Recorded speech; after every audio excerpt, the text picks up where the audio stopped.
नमस्कार।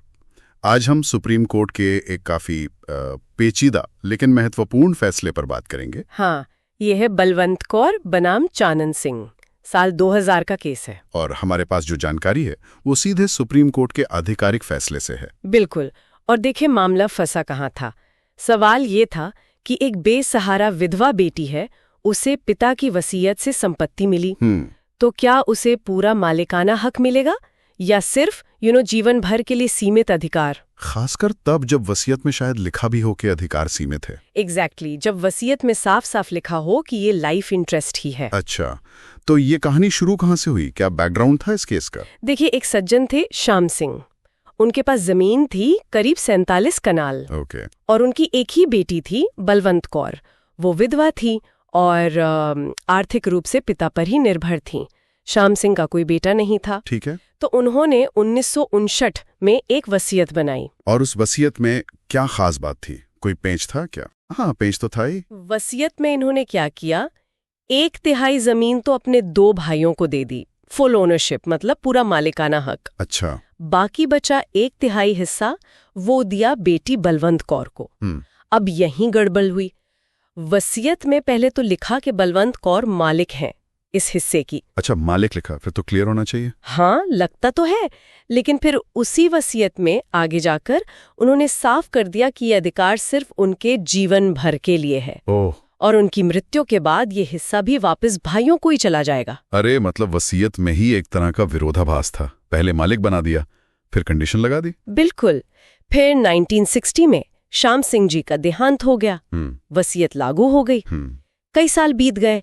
फिर 1970 में बलवंत कौर ने ये मानते हुए कि वो उस जमीन की पूरी मालिक हैं, अपना हिस्सा किसी और को वसीयत कर दिया। अच्छा, उन्होंने आगे वसीयत कर दी। हाँ, और बस यहीं से फिर कानूनी लड़ाई शुरू हो गई। श्याम सिंह के जो भाई थे, उनके वारिसों ने केस कर दिया अदालत में। और निचली अदालतों का क्या रुख रहा? जाहिर है अलग अलग मत रहे होंगे। हाँ बिल्कुल।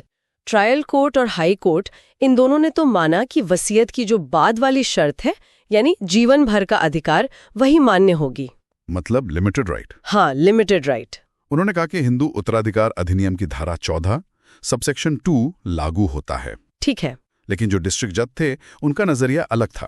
उन्होंने कहा कि नहीं, बलवंत कौर को पूरा हक मिला है, मतलब धारा 14 सबसेक्शन 1 लागू होगा। तो मामला उलझ गया और फिर सुप्रीम कोर्ट पहुंचा। बिल्कुल। तो सुप्रीम कोर्ट में क्या दलीलें दी गईं? बलवंत कौर की तरफ से क्या कहा गया? क्या उनका कोई पहले से हक बनता था? हाँ, यही उनकी मेन दलील थी कि उनका संपत्ति में पहले से मौजूद अधिकार था, प्री एग्जिस्टिंग राइट। वो कैसे? एक तो तर्क ये दिया गया कि देखिए, अगर पिता बिना वसीयत मर जाते तो उत्तराधिकार कानून, मतलब सेक्शन 8 के तहत उन्हें वैसे भी हिस्सा मिलता। और दूसरा जो ज्यादा महत्वपूर्ण तर्क था, वो था भरण पोषण के अधिकार का। अच्छा, मेंटेनेंस वाला कानून। हाँ, हिंदू दत्तक ग्रहण और भरण पोषण अधिनियम 1956। उसके तहत एक बेसहारा बेटी का अपने पिता की संपत्ति से गुजारा भत्ता पाने का कानूनी अधिकार होता है। तो उनका कहना था कि ये अधिकार तो वसीयत से पहले का है और इसी वजह से धारा 14(1) लागू होनी चाहिए, जो सीमित अधिकार को भी पूर्ण अधिकार बना देती है। दिलचस्प। और दूसरी तरफ भाइयों के वारिस क्या कह रहे थे? उनका तर्क सीधा था कि बेटी का कोई पहले से मौजूद अधिकार नहीं था, वसीयत ने पहली बार उन्हें अधिकार दिया और वो भी सीमित अधिकार दिया, इसलिए धारा 14(2) लागू होगी, जो कहती है कि अगर वसीयत जैसा कोई इंस्ट्रूमेंट सीमित अधिकार बनाता है तो वो सीमित ही रहेगा। तो अब सुप्रीम कोर्ट के सामने ये 2 धाराएं थीं, 14(1) और 14(2), और ये पहले से मौजूद अधिकार का सवाल। कोर्ट ने इसे कैसे देखा? देखिए, कोर्ट ने पहले वो उत्तराधिकार कानून धारा 8 वाली दलील को ज्यादा वजन नहीं दिया। क्यों? कोर्ट ने कहा कि वो तो सिर्फ एक संभावना थी, स्पेस सक्सेशनिस। अच्छा। मतलब अगर पिता बिना वसीयत मरते तब शायद अधिकार मिलता। अच्छा। जब तक पिता जीवित थे या जब उन्होंने वसीयत बना दी तो वो कोई पक्का, मतलब पहले से मौजूद अधिकार नहीं माना जा सकता। समझ गया। लेकिन फिर वो भरण पोषण वाले अधिकार का क्या हुआ? वो तो ज्यादा ठोस लग रहा है। बिल्कुल, वहीं पर केस का रुख पलट गया। कोर्ट ने माना कि हाँ, ये जो भरण पोषण वाला कानून है, Hindu adoption and maintenance act, हाँ, उसके तहत एक निर्भर बेटी का अपने पिता की संपत्ति से भरण पोषण पाने का कानूनी अधिकार होता है, इसमें कोई शक नहीं। और बलवंत कौर तो निर्भर थी, एग्जैक्टली वो निर्भर थीं और वसीयत में भी कहीं ना कहीं उनकी देखभाल का जिक्र था, जिससे ये पता चलता था कि पिता को भी उनकी जिम्मेदारी का एहसास था। तो कोर्ट ने माना कि ये अधिकार वसीयत से पहले मौजूद था? हाँ, कोर्ट ने कहा कि ये एक प्री एग्जिस्टिंग लीगल राइट है। लेकिन फिर सवाल वही आता है, क्या ये पहले से मौजूद अधिकार वसीयत में जो साफ साफ लिखा है कि जीवन भर के लिए, उसे बदल सकता है?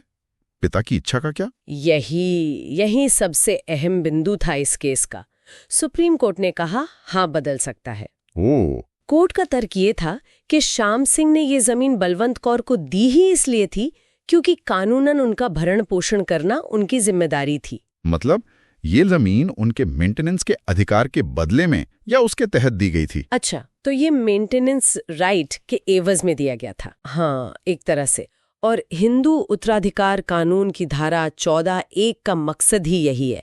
वो कहती है कि अगर किसी महिला को कोई संपत्ति, चाहे वो मूवेबल हो या इमूवेबल, उसके मेंटेनेंस के अधिकार के तहत या उसके बदले में मिलती है, तो भले ही कोई दस्तावेज जैसे कि ये वसीयत उसे सीमित अधिकार दे रहा हो, कानून उस सीमित अधिकार को अपने आप पूर्ण अधिकार में बदल देगा, एब्सोल्यूट ओनर बना देगा। और वो धारा 14(2) जो सीमित अधिकार को बचाती है, वो कोर्ट ने कहा कि वो सिर्फ तब लागू होती है जब संपत्ति पहली बार बिना किसी पहले से मौजूद अधिकार के एकदम नए सिरे से दी जाए और साथ में सीमित शर्त लगाई जाए, जैसे कोई तोहफा हो शायद। समझ गया। यहाँ बलवंत कौर का भरण पोषण का अधिकार पहले से था, इसलिए जमीन उस अधिकार के तहत मिली मानी गई और 14(1) लागू हो गया। कोर्ट ने वी तुलसम्मा जैसे लैंडमार्क केस का भी हवाला दिया। हाँ, तुलसम्मा केस तो काफी फेमस है इस मुद्दे पर। संकीर्ण रूप से देखना चाहिए ताकि वो 14(1) के मकसद को ही खत्म न कर दे। तो फिर अंतिम फैसला क्या है सुप्रीम कोर्ट का? सुप्रीम कोर्ट ने बलवंत कौर की अपील स्वीकार कर ली। हाई कोर्ट का जो फैसला था उसे रद्द कर दिया। अच्छा। और जो डिस्ट्रिक्ट जज का फैसला था, जिसमें कहा गया था कि बलवंत कौर को पूर्ण स्वामित्व मिला है और भाइयों के वारिसों का मुकदमा खारिज किया जाता है, उसे बहाल कर दिया। यानी जीत बलवंत कौर की हुई, उन्हें पूरा हक मिला। हाँ, उन्हें उस 1/3 जमीन का पूर्ण स्वामित्व मिल गया। तो इस पूरी चर्चा से मतलब क्या निचोड़ निकलता है? ये काफी दिलचस्प है। निचोड़ यही है, और ये वाकई बहुत महत्वपूर्ण है, कि कैसे कानून जैसे भरण पोषण का कानून जो किसी निर्भर सदस्य को सुरक्षा देता है, वो दूसरे कानून के तहत यानी उत्तराधिकार कानून के जरिए संपत्ति के अधिकारों की पूरी व्याख्या को बदल सकता है। यहाँ तक कि वसीयत में साफ साफ लिखी शर्तों को भी ओवरराइड कर सकता है। सही कहा। ये दिखाता है कि संपत्ति का हस्तांतरण सिर्फ वसीयत के शब्दों पर ही नहीं टिकता। बिल्कुल नहीं। लाभार्थी के जो पहले से मौजूद कानूनी अधिकार हैं, जैसे यहाँ मेंटेनेंस का अधिकार था, वो भी बहुत मायने रखते हैं।